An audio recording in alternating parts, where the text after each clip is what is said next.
അടിക്കി എങ്ങനെയുണ്ട്?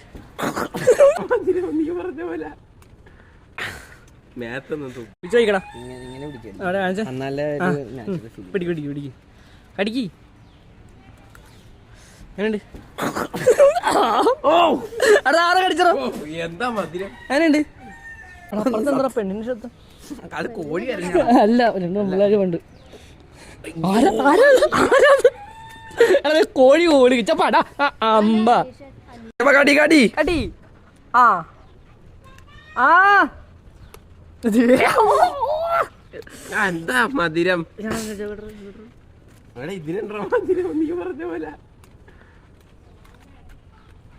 കണ്ണു നിറയണ മനസ്സിലാവില്ല നിങ്ങക്ക് ഭയങ്കര മധുരാന്ന് മേത്തൊന്നും തുപ്പിയിടത് ഇത് ഈ അമ്മായിയുടെ ഏട്ടാ ഈ കൃഷി തള്ള തള്ള സമ്മതിക്കൂല.